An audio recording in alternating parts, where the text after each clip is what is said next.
सकाळपासून जनावरांना 2 भार वैरण सपवली. आठवड्याला पिंडीचं पोत सपतय, तरी पण 4 लिटरच्या वर दूध काय जाईना. उद्या बाजारच करतो. वय वय कराच. मला बी शान काढून काढून वैताग आलाय. आता वैतागू नका, तर कागल जवळच्या नानीबाई चिखली येथील YT Patil micro training centre मध्ये तुम्हाला मिळेल दुग्ध व्यवसाय संदर्भातील परिपूर्ण मार्गदर्शन, तेही प्रात्यक्षिकासह. संपर्क 75 880 64 528 आणि 75 880 64 529. नमस्कार मित्रांनो, तुम्ही पाहत आहात ग्रेट महाराष्ट्र यूट्यूब चॅनल. आदर्श दुग्ध व्यवसायाची यशोगाथा आपण या व्हिडिओमध्ये आज पाहणार आहोत. कोल्हापूर जिल्ह्यातील अरविंद पाटील यांची ही आहे यशोगाथा. एक सक्सेसफुल दुग्ध व्यवसायधारक आहेत हे. तर त्यांची आज आपण यशोगाथा पाहणार आहोत. तर हा व्हिडिओ पूर्ण पाहावा अशी आम्ही तुम्हाला एक विनंती करतो, कारण या व्हिडिओमध्ये आम्ही त्यांची घेतली आहे एक मुलाखत आणि पूर्ण माहिती दुग्ध व्यवसायाची, जे सक्सेसफुल. महिना त्यांची 3 लाख रुपये कमाई आहे फक्त दुग्ध व्यवसायातून. तर पूर्ण व्हिडिओ पूर्ण वॉच करावा अशी तुम्हाला एक आमची रिक्वेस्ट आहे. महिना 3 लाख रुपये कमवणारे शेतकरी कोल्हापूर जिल्ह्यात नानीबाई चिखली हे कागलपासून 20 किलोमीटर अंतरावरील सुमारे 10,000 लोकसंख्येचे गाव आहे. याच गावातील यशवंत पाटील यांची 10 एकर शेती आहे. सन 1999 मध्ये आपली मुले अरविंद व अमर यांच्या मदतीने त्यांनी 2.5 लाख रुपये कर्ज काढून दूध व्यवसाय सुरू केला. तर यांची मुलाखत आपण या व्हिडिओमध्ये पाहूयात. ते काय म्हणतायत त्यांच्या गोठ्याबद्दल हे पूर्ण त्यांच्याकडून विस्तारित जाणून घेऊयात. तर चला मग ते काय म्हणतायत पाहूयात. आणि हो, आपल्या ग्रेट महाराष्ट्र यूट्यूब चॅनलला सबस्क्राईब करायला विसरू नका, कारण याच्यासारखेच व्हिडिओ तुम्हाला अजून पाहता येतील. धन्यवाद.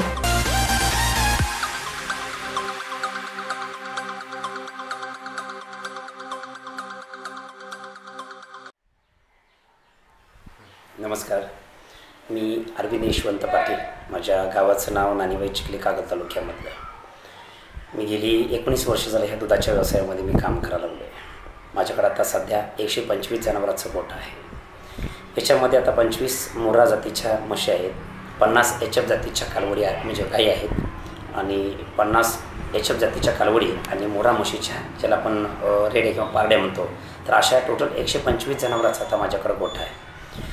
सकाळचं आणि संध्याकाळचं दूध सांगायला झालं तर सकाळी एक वेळचं 300 ते 350 लिटर दुधाचं संकलन होतं आणि संध्याकाळचं 300 ते 350 लिटर दुधाचं संकलन होते. टोटल दिवसाला 700 ते 750 लिटर दुधाचं संकलन व्हायला लागलं. मूळ जमीन तुम्हाला सांगायला झालं तर माझी 10 एकर शेती आहे. या 10 एकरामध्ये 5 एकर DHN6, ज्याला आपण बहुवर्षीय चारा म्हणतो, ह्या चाऱ्याचं नियोजन केलेलं आहे. पण त्याला सपोर्टला ज्याला जेणेकरून पशुखाद्यावरचा खर्च कमी व्हावा आणि हा दुग्ध व्यवसाय किफायतशीर व्हावा, ह्यासाठी मका, ज्वारी, कडवळ आणि बाजरा अशा पौष्टिक पेरणी तयार करून पशुखाद्यावरचा आम्ही खर्च कमी करायचा प्रयत्न केलेला आहे. हा दुधाचा व्यवसाय कधी चालू झाला तर हा दुधाचा व्यवसाय गेली जवळजवळ 19 ते 20 वर्षाच्या पूर्वी वडिलांच्यापासून चालत आला. त्या काळामध्ये त्यांच्याकडे 2-4 गायी असायच्या, 2-4 म्हशी असायच्या आणि त्याच्यावरतीच आमचं हे सगळं कुटुंब चालायचं. आम्ही लहानाचं मोठं झालो, आमची शिक्षण पूर्ण झाली आणि खऱ्या अर्थानं सांगायला झालं की 99-2000 सालाला माझं 12वे शिक्षण पूर्ण झालं आणि BAच्या पहिल्या वर्षाला मी ॲडमिशन घेतलं. का कुणास ठाऊक माझ्या मनामध्ये एक बाबा अशी शंका निर्माण झाली की आता आपल्याला शेतीपूरक व्यवसाय करायचा आहे आणि शेतीला जोड व्यवसाय म्हणून ह्या दुधाच्या धंद्याकडे वळायचं आहे. ज्यावेळेला मनामध्ये ही शंका आली आणि इच्छा झाली की शेतीपूरक व्यवसाय करायचा आणि शेतीला जोड व्यवसाय म्हणून एक पशुपालन आपण ह्या दुग्ध व्यवसायाकडे वळायचं, तर अशा पद्धतीची म्हणजे मनामध्ये एक हे निर्माण झाली, इच्छा निर्माण झाली आणि आम्ही याच्याकडे वळलो. पण ज्यावेळेला ह्या दुधाच्या व्यवसायामध्ये येत असताना आमची थोडीशी आर्थिक बाजू थोडीशी बेताची होती. जवळजवळ पैसेच नाही म्हटलं तर काय वावगं ठरणार नाही. एका बँकेचं 3.5 लाख रुपये कर्ज काढलं आणि गोठ्याची उभारणी केली. 80 फूट लांबीचा, 40 फूट रुंदीचा अशा पद्धतीचा गोठा बांधला. शास्त्र काय सांगतं, अनुभव काय सांगतो, ह्या दोघांची सांगड घातली मंडळी आणि गोठा सूर्याच्या आडव्या दिशेला, म्हणजे जेणेकरून दक्षिण उत्तर त्याची लांबी असावी अशा पद्धतीचा भव्य गोठा असा उभा केला. जनावरांच्या समोर डोके आणले, म्हणजे हेड टू हेड गोठा केला. जनावरच्या समोरच्या बाजूला गव्हाणी बांधल्या, पायामध्ये फरशी घातली आणि ही संकल्पना 6 महिन्यामध्ये तयार झाली. आणि डोळ्यासमोर प्रश्न निर्माण झाला, आता गायी करायच्या काय म्हशी करायच्या. त्या काळामध्ये गायी ही संकल्पना 17-18 वर्षाच्या पूर्वी आपल्या इकडं कोल्हापूर जिल्ह्यामध्ये थोडीशी कमी होती. म्हशीचं दूध जास्त होतं. कोल्हापूर जिल्हा दूध संघ म्हणजे म्हशीचं दूध विक्री करणारा असा संघ वाटायला लागला. पण मंडळी, आम्ही गाईकडे वळलो. गाई इथले तिथले कुठे आपण खरेदी केल्या नाहीत. सरळ मी बेंगलोरला गेलो आणि बेंगलोरपासून पुढं कोलार नावाचं शहर आहे, त्या शहरामध्ये गेलो आणि मी तिथं 5 गाई खरेदी केल्या. 99-2000 साली 5 गाई खरेदी केल्या आणि आणून आमच्या गोठ्यामध्ये बांधल्या. पण मंडळी, निकष लावताना गाय किंवा म्हैसी पहिल्या किंवा दुसऱ्या वेताची असावी, पाठीचा कणा ताट असावा, कासोटा चांगला असायला पाहिजे, चारी सड समान असायला पाहिजे, कासावर असं असंख्य असं रक्तवाहिनीचं जाळं असायला पाहिजे, कासाच्या पुढच्या बाजूला नागमोडी आकाराची जाडजूड अशी रक्ताची शीर असायला पाहिजे, जनावराचं डोळं पाणीदार असायला पाहिजे, जनावराच्या पाठीवर जरी थाप मारला तर जनावरांना अंग झाडणं किंवा ज्याला आपण म्हणतो थरकाप झाला पाहिजे, अशा वर्णनाच्या आणि अशा गुणाच्या 5 गाई खरेदी करून आणल्या आणि आमच्या दुग्ध व्यवसायाला सुरुवात झाली. ते साल होतं 2000 साल. आज 2018 सालापर्यंत ह्या 5 गायींच्यापासून ह्या 18 वर्षामध्ये 5 गायींच्यापासून 285 गायी तयार करणारं कोल्हापूर जिल्ह्यातलं एकमेव असं कुटुंब आमचं आहे. आता हे एवढं सगळं करत असताना मी गेली जवळजवळ 7 ते 8 वर्ष झालं मी गोकुळ दूध संघासाठी काम करतो.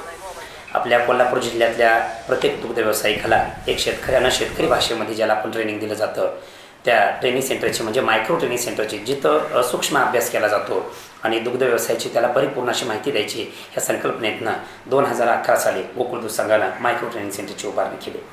मंडळी त्या माध्यमातून आज ह्या 6-7 वर्षामध्ये दूध संघाच्या ह्या कामामध्ये काम करत असताना जवळपास आपल्या कोल्हापूर जिल्ह्यातली आणि जिल्ह्याच्या बाहेरची जवळजवळ 1.25 लाख लोक या ठिकाणी येऊन ट्रेनिंग घेऊन गेली. 1.25 लाख लोकांना मी या ठिकाणी दुधाच्या प्रवाहामध्ये आणलेलं आहे. त्याचबरोबर मी निवासी ट्रेनिंगची सुद्धा मी या ठिकाणी सोय केलेली आहे. जे नवयुवक आहेत, जे तरुण आहेत, जे खरोखर बेरोजगारीमध्ये आहेत, ज्यांना व्यवसायामध्ये अपयश आलेलं आहे इतर व्यवसायामध्ये, किंवा ज्यांना नोकरी सोडून शेतीपूरक व्यवसायामध्ये यायचं आहे, तर त्याला चांगल्या पद्धतीनं मार्गदर्शन करायचं. अगदीच गोठा उभा करण्यापासून ते जनावरांच्या खरेदीपर्यंत आणि एवढंच नाही दुधाच्या विक्रीपर्यंत त्यांना चांगल्या पद्धतीनं मदत करायची, अशा माध्यमातून 3 दिवसाचं निवासी ट्रेनिंगचं आम्ही म्हणजे स्थापना केलेली आहे. ह्या माध्यमातून जवळजवळ 5000 मुलांनी महाराष्ट्रातल्या ट्रेनिंग घेऊन गेलेले आहेत. तर मंडळी, हे सगळं करत असताना आम्ही एक विषयांची मांडणी केलेली आहे. ह्या दुग्ध व्यवसायामध्ये तरुणांना काय शिकवायचं किंवा कुठले विषय असायला पाहिजेत की बाबा दुधाच्या व्यवसायामध्ये खरोखर जर यशस्वी व्हायला झालं तर मंडळी आम्ही 25 विषयाची मांडणी केलेली आहे. ह्या 19 वर्षामध्ये ज्यावेळेला दुधाच्या व्यवसायामध्ये आम्हाला अनुभव येत गेले, आता त्या अनुभवाचे जर सांगायला झालं तर 25 पॉईंट आम्ही शोधून काढलेले. उदाहरण सांगायला झालं तर जनावराचा गोठा कसा असावा, जनावराच्या गोठ्याचं बांधकाम कसं असावं, म्हशीच्या आणि गाईच्या गोठ्यामध्ये बाहेरची थंड हवा गोठ्यात आली पाहिजे आणि गोठ्यातली गरम हवा बाहेर निघून गेली पाहिजे, अशा पद्धतीचा हवेशीर गोठा असायला पाहिजे. ह्या विषयावरती त्या तरुणाला मार्गदर्शन दिलं जातं. एवढंच नाही, जनावराच्या पायामध्ये असणारी जी काय बैठक व्यवस्था आहे ती किती फुटाची असायला पाहिजे.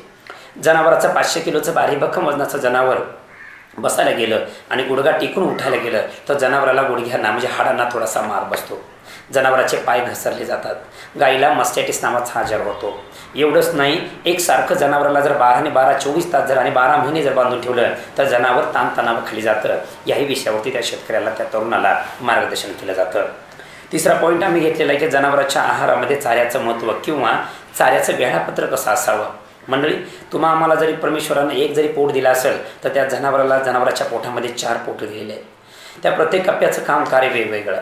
तर त्या पोटामध्ये किती चारा किलो मावतो तर अंदाजे तुम्हाला सांगायला झालं तर 100 लिटर पाणी बसेल अशा पद्धतीचं ते कोटी पोट. यामध्ये चारा किती बसतो तर 12 किलो हिरवी बैरण, 3 किलो वाढलेली बैरण आणि पशुखाद्य अशा पद्धतीचं 18 ते 20 किलोचं मटेरियल जर एखाद्या जनावराच्या पोटामध्ये टाकलं तर त्याला दिवसभर चारा टाकायची गरज नाही. म्हणजे दिवसातनं 2च वेळा चारा त्याला टाकायला पाहिजे. पोट भरण्यासाठी 2 तासाचा त्याला वेळ दिला पाहिजे आणि पोटात भरून ठेवलेला चारा पुन्हा बाहेर काढायचं आणि त्यानं चरवण केलं पाहिजे. कमीत कमी 6 तासाची त्याची रवंट असायला पाहिजे. ह्या विषयावरती त्याला मार्गदर्शन दिलं जातं. म्हणजे गोठ्यामध्ये सारखी वैरण अजिबात टाकायचं नाही. त्या चाऱ्यामध्ये चाऱ्याची पौष्टिकता असायला पाहिजे. त्या चाऱ्याबरोबर मिठाचं प्रमाण, त्याबरोबर खायचं सोड्याचं प्रमाण, त्याचबरोबर मिनरल मिक्सचर म्हणजे जनावर वेळेत माझावर येण्यासाठी, गाभण जाण्यासाठी, गाभण राहण्यासाठी, वासराचा विकास होण्यासाठी, गर्भाशयातलं वासरू व्यवस्थित बाहेर पडण्यासाठी, हाडं, दात, खूर मजबूत होण्यासाठी, एवढंच नाही 2 वेताचं अंतर कमी होण्यासाठी, हे सगळं हे जे काम आहे हे चाऱ्यातनंच आम्हाला त्या लोकांना पटवून द्यायचं आहे की बाबा रे, चाऱ्याची पौष्टिकता अतिशय महत्त्वाचा विषय. या विषयावरती मार्गदर्शन करतो.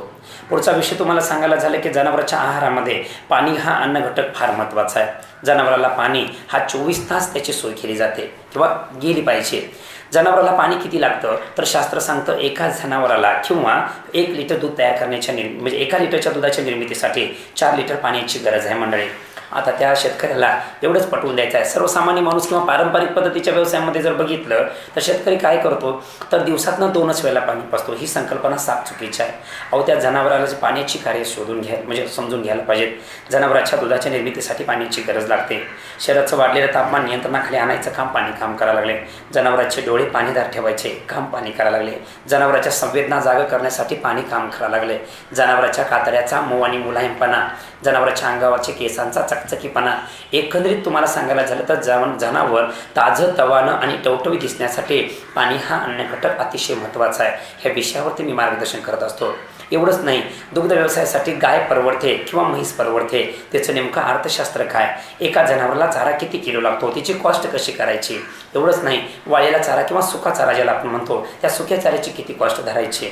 तुम्ही जे कर्ज काढून 12% व्याजदरानं जे कर्ज काढून जे जनावर घेणार आहे त्याची कॉस्ट किती आली. पशुखाद्यावरती खर्च कमी आला किती आला. मीठ, सोडा, मिनरल मिक्सचर, तुम्हाला मजूर किती लागणार आहेत. एवढंच नाही, त्याचा रोजचा हप्ता किती होणार आहे. म्हणजे त्याला आपण व्याज किंवा मुद्दल किंवा त्याला आपण घसारा म्हणतो. म्हणजेच तुम्हाला गाईचा आणि म्हशीचा जर व्यवसाय करायचा असेल तर हे बारकावं तुमच्याकडे असायलाच पाहिजे. जर एखाद्या सर्वसामान्य तरुणानं किंवा एखाद्या सुशिक्षित बेरोजगार तरुणानं जर ह्या व्यवसायाचा विचार केला तर त्याला एका कुटुंबाला किंवा त्याच्या नवरा बायकोला एक 10 गाई जर त्याला दिल्या किंवा 10 म्हशी जर दिल्या तर महिन्याला त्याला 40,000 ते 50,000 पगार पडावा. अशा पद्धतीचं अर्थशास्त्र त्याच्यासमोर मांडलं जातं. एवढंच नाही तर जनावराच्या गोठ्यामध्ये चांगल्या जनावरांची पैदास व्हावी यासाठी जनावराच्या माजाचं नियोजन नेमकं कसं ठेवायचं किंवा जनावर माझ्यावर आले की त्या गायीमध्ये आणि म्हशीमध्ये कशी ओळख त्याची असावी या विषयावरती मी मार्गदर्शन करत असतो. मंडळी एवढंच नाही की जनावर माझ्यावर आल्यानंतर किती वेळेपर्यंत त्या जनावराला भरवलं पाहिजे. एवढंच नाही तर त्या जनावरा आता जर पारंपरिक पद्धतीच्या व्यवसायामध्ये जर बघितलं तर गावातला पारंपरिकरित्यानुसार किंवा पारंपरिक पद्धतीनुसार हा गावातला रेडा किंवा गावातला वळूच पाळला जातो किंवा सोडला जातो म्हशीवरती. हे साफ चुकीचं आहे. तर याच्यामध्ये आपल्याला काय ठरवायचं आहे तर चांगल्या अनुवंशिकतेमधले ज्याला आपण कृत्रिम रेतन म्हणतो तर डॉक्टरांच्या सल्ल्यानं आणि डॉक्टरांच्या इकडूनच कृत्रिम रेतन करून घेणं फार महत्त्वाचा विषय आहे. म्हणजेच तुमच्या गोठ्यातली जनावरांची पैदास जी होणार आहे ती चांगल्या अनुवंशिकतेची आणि चांगल्या गुणवत्तेची तयार करायला झालं तर हा विषय फार महत्त्वाचा विषय आहे. तर ह्या विषयावरती त्या शेतकऱ्याला किंवा त्या तरुणाला ह्या ट्रेनिंगमध्ये किंवा ह्याच्यामध्ये मार्गदर्शन केलं जातं. एवढंच नाही, मुक्त गोठ्याची संकल्पना मंडळी जुनी एक म्हण असायची की जुनी माणसं म्हणायची बघा ढोरासंग ढोर व्हायला पाहिजे किंवा जनावरासारखं जनावर व्हावं लागतं तेव्हा कुठं गोठा चालतो. तर मंडळी ही म्हण आता लागू पडत नाही कारण आता धंदा सोपा होऊन गेला आहे. मंडळी बाहेरच्या बाजूला जर आमची सगळी 125 जनावर जर बघितली तर 24 तास आम्ही मुक्त ठेवलेले आहेत. मंडळी आमच्या लहान वासराचं सांगायचं झालं तर 12 महिने आम्ही अजून धुतलेलं नाही आणि मोठी जनावर सांगायचं झाले तर 2 वर्षे होत आले अजूनही आम्ही त्या जनावरांना धुतलेलं नाही. सांगायचं तात्पर्य काय तर तुमच्या ह्या येणाऱ्या ह्या दुग्ध व्यवसायामध्ये जो का तरुण आहे ह्या तरुणाची कामं कमी करायचा प्रयत्न आणि ही माहिती अख्ख्या महाराष्ट्रातनं फिरवायची आणि त्या तरुणाला ह्या दुधाच्या व्यवसायामध्ये आणायचं ह्या संकल्पनेतनं मी हे सगळं काम करायला लागलोय. 24 तास पाण्याची सोय, जनावर धुवायचंच नाही, जनावराची रोगराई कमी होते, शेण काढणं कमी होतं.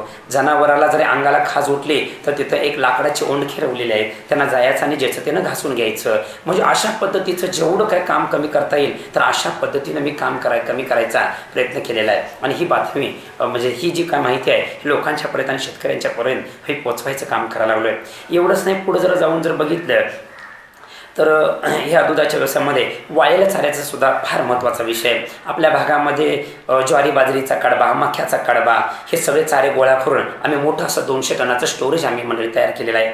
त्याच्यामध्ये युरिया प्रक्रिया तयार केलेला आहे. एवढंच नाही, मूळ घासाच्या बॅगासुद्धा आम्ही जवळजवळ 100 टनाच्या बॅगासुद्धा आम्ही भरून ठेवलेले आहेत. त्यामध्ये तुम्हाला सांगायला झालं तर हिरवा चारा कुट्टी करायचा आणि ते सायलेज बॅगेमध्ये भरून ठेवायचं किंवा ते त्याच्यामध्ये हवाबंद बॅगेमध्ये भरून ठेवायचं आणि 45 दिवस तो चारा मुरत घालायचा आणि त्याच्यापासून मूळ घास तयार करायचा. आणि हाच मूळ घास एखाद्या तरुणानं जर 50 बॅगा जर करून घेतल्या आणि 10-15 गाईंचं मशीनचं जर युनिट त्याने तयार केला तर त्यानं 6-6 महिने हिरवा चारा आणायला शेतात जायचं नाही. ही संकल्पनासुद्धा चांगली म्हणजे पद्धतीनं त्यांच्यासमोर उभी केलेली आहे. एवढंच नाही, मिल्की मशीनचा वापरसुद्धा आम्ही चांगल्या पद्धतीने केला आहे. 4 पैकीचं मशीन आणि गाईंना मिल्की मशीनचा वापर करून तुमचं म्हणजे मनुष्यबळ जे आहे ते कमी करायचा प्रयत्न केला. केलेला आहे. प्रत्येक जनावराला मिल्किंग मशीन हे प्रत्येक शेतकऱ्यांना इथून पुढं 4-5 गाईच्या गोठ्यामध्ये किंवा 10-15-20-15 म्हणजे मशीनच्या आणि गाईच्या गोठ्यामध्ये हे प्रत्येकाने मिल्किंग मशीनचा वापर हा चांगल्या पद्धतीने केला पाहिजे. एवढंच नाही, नवनवीन चाऱ्याच्या सुद्धा आम्ही पौष्टिक चाऱ्याच्या जातीसुद्धा तयार केलेल्या आहेत.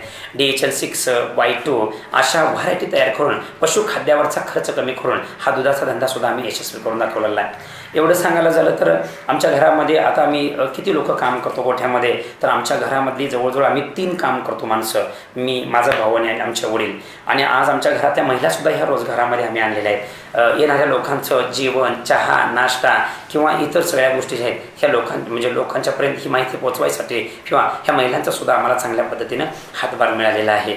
आणि सगळ्यात महत्त्वाचं, मी गोकुळ दूध संघासाठी काम करतो आणि स्वच्छ दुधाच्या निर्मितीमध्ये जर बोलायला झालं तर आमच्या गोठ्यातलं टोटल क्लीन मिल्क म्हणजे गोठा धुतला जातो, जनावरांची कास चांगली स्वच्छ धुतली जाते, जनावरांना चांगलं हिरवा चारा चांगला उपलब्धतेनुसार त्याला म्हणजे दिला जातो, सुका चारा, मिनरल मिक्सचर ह्या सगळ्यातनं चाऱ्याची पौष्टिकता दिल्यामुळं पौष्टिक दुधाची निर्मिती आणि क्लीन मिल्क हे पोच करायची आम्ही जबाबदारी घेतलेली आहे.